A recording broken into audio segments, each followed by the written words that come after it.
Hello student, आज हम आप लोगों को निबंध लेखन बताएंगे। निबंध लेखन ये एक कला होती है। हिंदी गद्य साहित्य की प्रमुख रचनात्मक विधा है हिंदी निबंध। इसका उपयोग लिखित अभिव्यक्ति के लिए होता है। निबंध लेखन के अंतर्गत साहित्य, विज्ञान, वाणिज्य, कृषि, समाज, राजनीति, शिक्षा, पर्यावरण से संबंधित निबंध इसके अंतर्गत आते हैं। तो निबंध लेखन हमें आना चाहिए। हम निबंध कैसे स्टार्ट करेंगे और उसके अंतर्गत कैसे कैसे लिखेंगे ताकि हमें अच्छे अंक प्राप्त हो सकें। तो हम समझते हैं कि निबंध का क्या अर्थ है, निबंध किसको कहते हैं। तो निबंध का आशय है सम्यक रूप से बधा हुआ। निबंध नि और बंध के संयोग से होता है। ये दो शब्दों, हिंदी में निबंध शब्द का निर्माण दो शब्दों के संयोग से हुआ है, जिसका आशय है सम्यक रूप से बधा हुआ या कसा हुआ। किसी भी विषय वस्तु से संबंधित विचार जो होते हैं उसका ऐसा सुगठित एवं क्रमबद्ध प्रस्तुतिकरण होता है जिसे हम उस विषय वस्तु की जो सब्जेक्ट होता है, जो हमारा विषय वस्तु होता है, उस विषय वस्तु की विस्तृत या संक्षिप्त या कहें हम सार गर्भित जानकारी हमें उसे निबंध से मिलती है। तो वही हम निबंध, उसे निबंध कहते हैं। जैसे आचार्य रामचंद्र शुक्ल ने निबंध को गद्य की कसौटी माना है, क्योंकि निबंध लेखन के लिए एक विशिष्ट रचनात्मक अभिव्यक्ति कौशल की आवश्यकता होती है, जिसके अंतर्गत दृष्टिकोण तथा उसकी भाषा शैली उसमें विशेष महत्व रखता है। तो हम निबंध लेखन की कला हमारे अंतर्गत होनी चाहिए। हम निबंध कैसे लिखेंगे, आप निबंध कैसे लिखोगे? यदि आप निबंध की लेखन की कला जानते हो तो इसको अच्छे ढंग से आप प्रस्तुत कर सकते हो। तो इसमें निबंध के भी अंग होते हैं। निबंध के कई अंग हैं। इसमें फर्स्ट है भूमिका या प्रस्तावना। हम पहले प्रस्तावना लिखते हैं। प्रस्तावना इसके अंतर्गत जो सब्जेक्ट है, जो विषय वस्तु है, उसका हम परिचय देते हैं, जो निबंध का प्रारंभिक भाग होता है।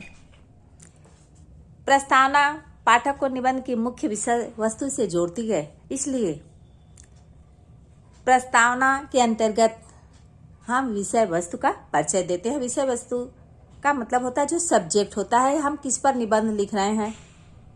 जैसे मान लीजिए हम आपको समझाते हैं विज्ञान का महत्व। तो विज्ञान का महत्व, हम विज्ञान के बारे में लिखते हैं।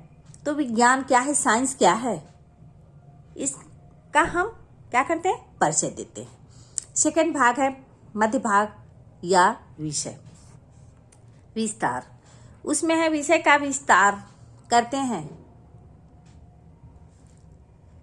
विस्तृत जो निबंध का मध्य भाग होता है सबसे महत्वपूर्ण भाग होता है, क्योंकि निबंध की प्रभाव क्षमता जो होती है उसकी सफलता, सही उद्देश्य उसका क्या है, उस प्रस्तुति पर निर्भर होती है। इसलिए हम उसका निबंध का क्या करते हैं, विस्तृत इसमें वर्णन करते हैं। हम लास्ट में इसका विस्तृत वर्णन करते हैं। जैसे हमने आपको बताया है विज्ञान का महत्व, साइंस क्या है, इसके बारे में उसकी भूमिका या प्रस्तावना के अंतर्गत लिखते हैं।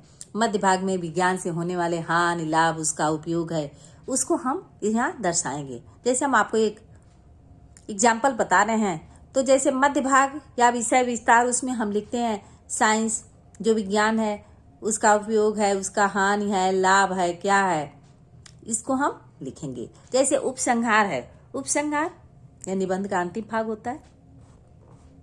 इस निबंध में जैसे निबंध की समस्त जो विवेचित सामग्री है, जितना भी हम वर्णन कर चुके हुए, उसका सार जो उसका निष्कर्ष है, हम उस निष्कर्ष को उसमें प्रस्तुत करते हैं, वही निबंध का उपसंहार कहलाता है। आपको समझ में आ गया होगा। आगे हम देखते हैं निबंध के प्रकार।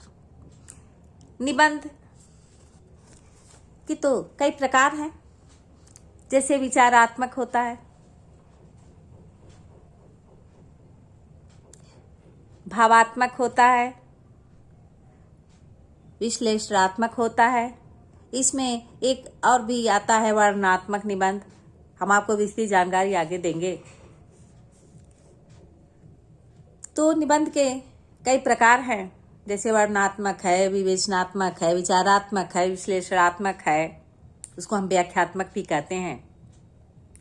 वर्णनात्मक निबंध होते हैं जिसमें वर्णन किया जाता है, वर्णित विषय के प्रत्येक बिंदु का सही सूक्ष्मतापूर्ण जो है वर्णन किया जाता है, वर्णन की प्रधानता होती है।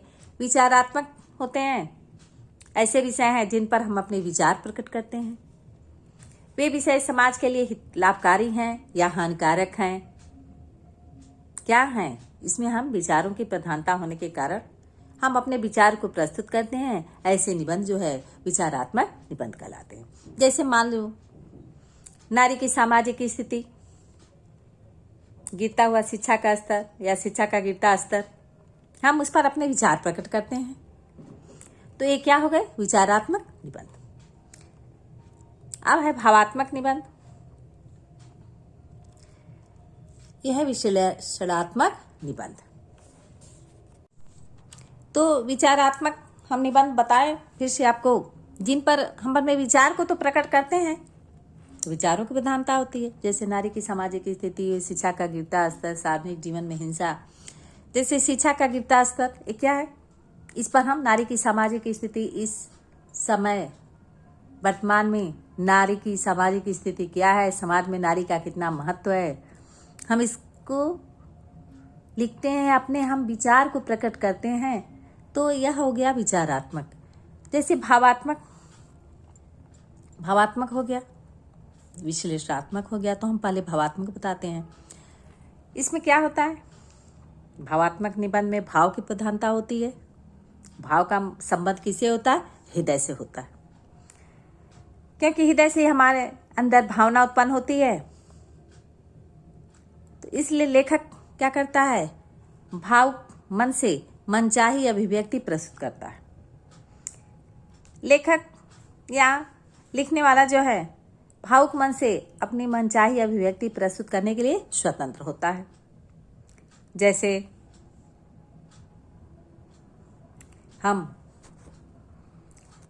दया धर्म का मूल है, दया धर्म का मूल है।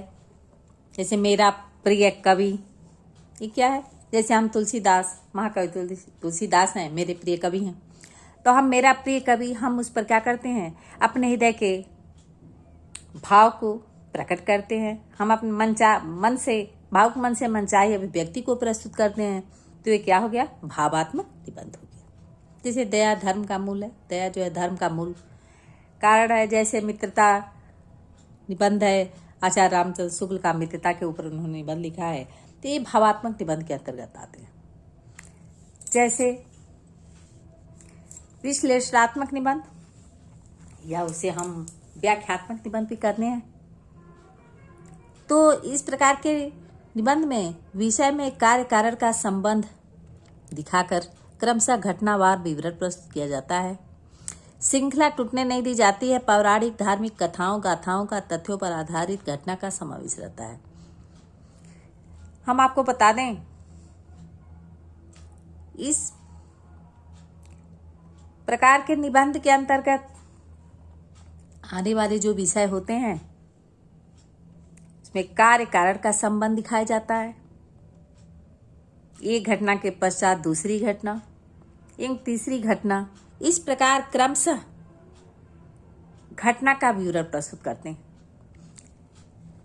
इस क्रम में जो कड़ी होती है कहीं भी टूटती नहीं है। जैसे पौराणिक कथाएं हैं, ऐतिहासिक धार्मिक कथाएं हैं, जो गाथाएं होती हैं, उन तथ्यों पर आधारित जो घटनाएं होती हैं, उनमें क्रम नहीं टूटता है। क्रमशः जो है उस घटना का वर्णन होता है। जैसे उसमें अर्थव्यवस्था है, अंतर्राष्ट्रीय संबंधित, इससे जो संबंधित निबंध होते हैं ये जो है विश्लेषणात्मक निबंध के अंतर्गत आते हैं। हम आपको निबंध की विस्तृत जानकारी देंगे। निबंध की विस्तृत जानकारी हम आपको देंगे।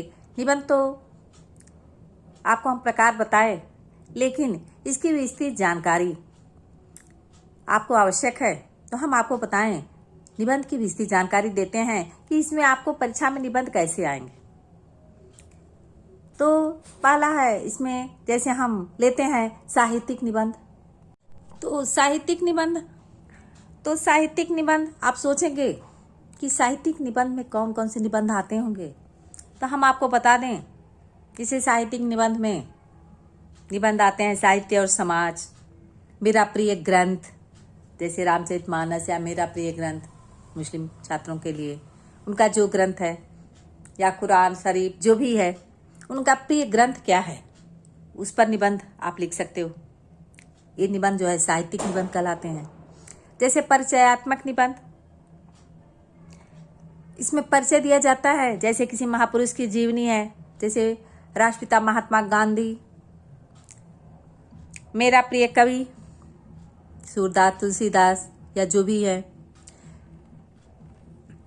मेरा प्रिय साहित्यकार जैसे आपने लिखा जयशंकर प्रसाद, मेरा प्रिय सामाजिक लेखक चाहे मुंशी प्रेमचंद, या जिसके ऊपर आप लिखते हो, तो उसमें उनका परिचय दिया जाता है। इसलिए परिचयात्मक जो है परिचयात्मक निबंध के अंतर्गत आते हैं। जैसे राष्ट्रीय भावना परक निबंध, राष्ट्रीय भावना परक निबंध में जैसे राष्ट्रभाषा हिंदी, स्वदेश प्रेम, हमारे राष्ट्रीय पर्व, गणतंत्र दिवस, स्वतंत्रता दिवस, जैसे हुआ आपका 2 अक्टूबर पे निबंध आ गया, कोई भी निबंध आ गया, राष्ट्रीय एकता आ गया, देश की प्रगति में विद्यार्थियों की भूमिका, ये क्या हो गया, राष्ट्रीय भावना परक निबंध में आते हैं। शैक्षिक निबंध शिक्षा के से जुड़ा हुआ निबंध होता है।